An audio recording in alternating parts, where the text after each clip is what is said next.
Meus queridos, a nossa reflexão de hoje está lá no livro de Gênesis, no capítulo 27 até o 30, passando pelo 30, 31, que narra a trajetória de um grande homem de Deus e talvez o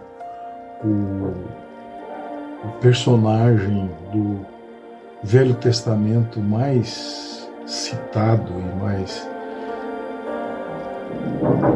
de certa forma, bem próximo ali do que se diz de Abraão no Novo Testamento. Uma figura importantíssima na história do povo de Israel e na história da redenção, né? E eu queria meditar então na experiência ou de vida ou na caminhada de Jacó, destacando alguns fatos que demonstram a presença grandiosa ou gloriosa ou até escandalosa da graça de Deus na vida de Jacó. Primeiramente, Jacó é filho de Isaac e ele irmão gêmeo de Esaú. A Bíblia relata de um conflito deles no ventre da mãe, Rebeca. E ela estava apavorada com o quanto que eles se movimentavam no ventre e foi objeto então de uma profecia e que Deus disse que aquelas, na verdade, ela tinha no ventre duas nações e uma haveria de subjugar a outra. Mas é interessante que Jacó nasce, ele não é o primogênito, e logo já na idade adulta, ele dá um tombo no seu irmão Esaú e compra o direito de primogenitura de Esaú. O direito de primogenitura era conferido ao irmão mais velho, ao primogênito, e significava que ele tinha uma porção dobrada da herança do pai e exercia a autoridade patriarcal, a autoridade do pai na posteridade, enquanto ele vivesse, né? E passasse. Como Abraão passou a bênção para o seu pai Isaac, Isaac passou a bênção para ele, então. Tá, mas o primogênito, então, ele recebia ele era distinguido por duas referências interessantes. A primeira era o direito de primogenitura. O segundo era a bênção da autoridade do pai, ou da autoridade patriarcal, para conduzir, comandar o povo descendente daquela linhagem, né? Então, quando Esaú, num momento de fraqueza, a Bíblia diz que ele não fez conta desse direito de primogenitura, desprezou o direito de primogenitura e, num momento de fraqueza, vendeu isso por Jacó em troca de um prato de comida, de alguma coisa que lhe matou na época a fome. E ele então perdeu o direito de primogenitura que teria passado então a Jacó. E o direito de primogenitura era seguido pela bênção do patriarca. E quando então Isaac chama Esaú para repassar-lhe a segunda bênção ou o segundo atributo da primogenitura, ele depara então com um golpe engendrado pela mãe de Jacó, e eles trapaceiam e enganam Isaac, e Isaac, em vez de abençoar Esaú, abençoa Jacó.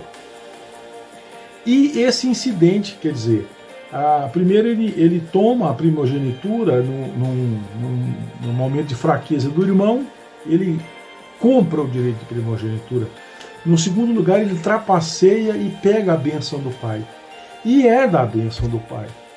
E a gente não sabe qual é o arbítrio, né, nessa circunstância toda, e a gente só pode entender isso como um efeito da graça de Deus.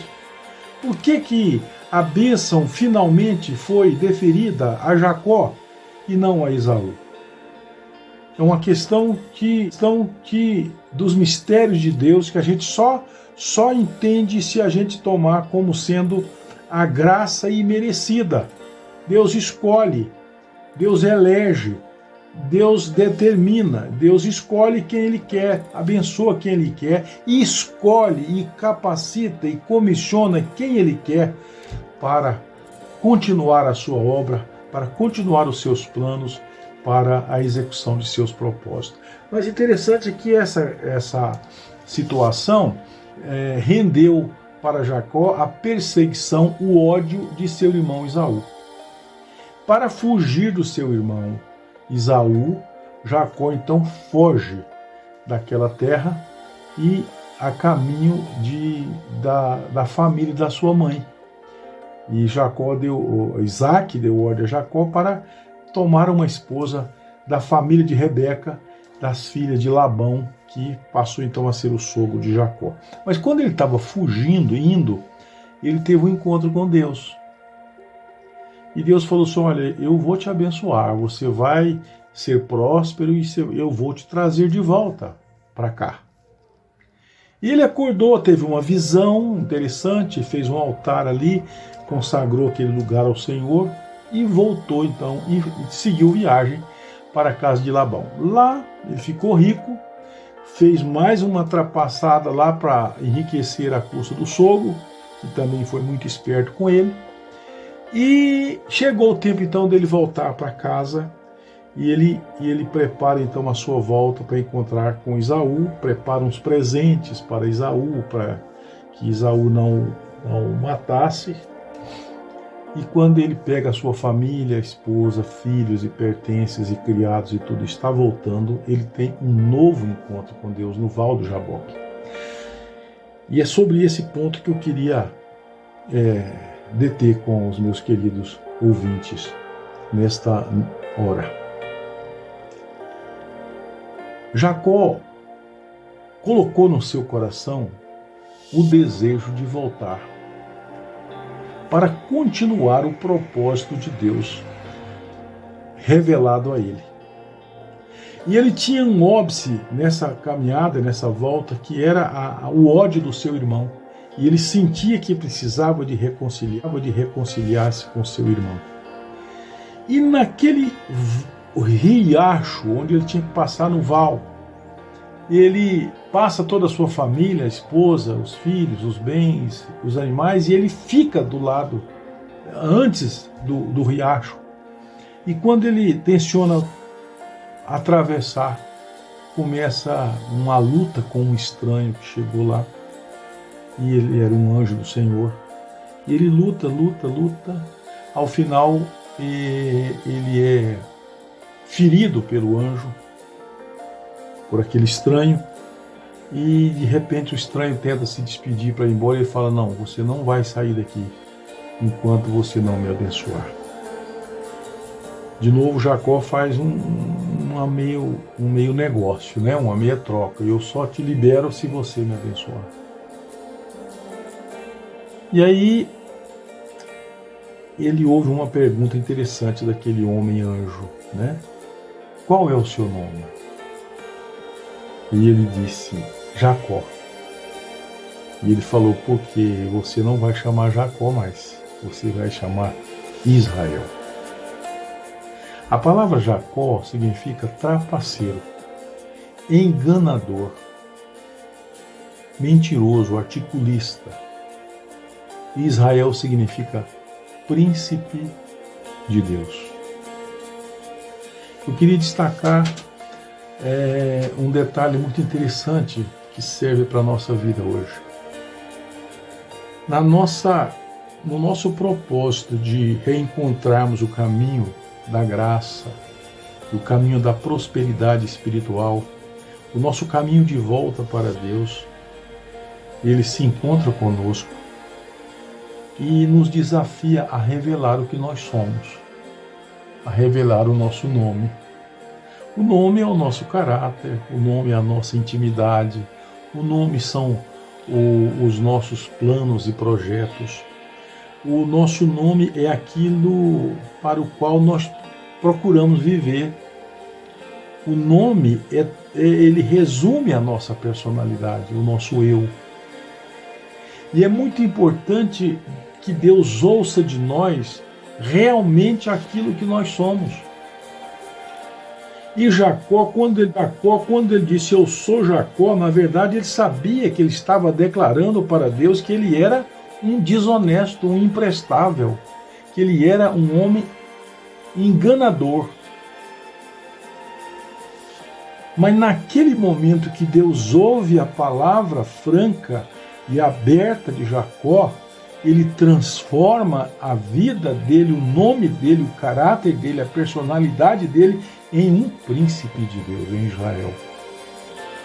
E a partir dali, então, ele volta, encontra com seu irmão, tem uma festa, ele é recepcionado, perdoado, e ele volta, então, para o lugar de onde ele saiu. E é interessante que na ida, quando ele tem aquele sonho e ele pega ali uma pedra e consagra aquele lugar ao Senhor e chama aquele lugar de Betel, ele está chamando aquele lugar de casa de Deus.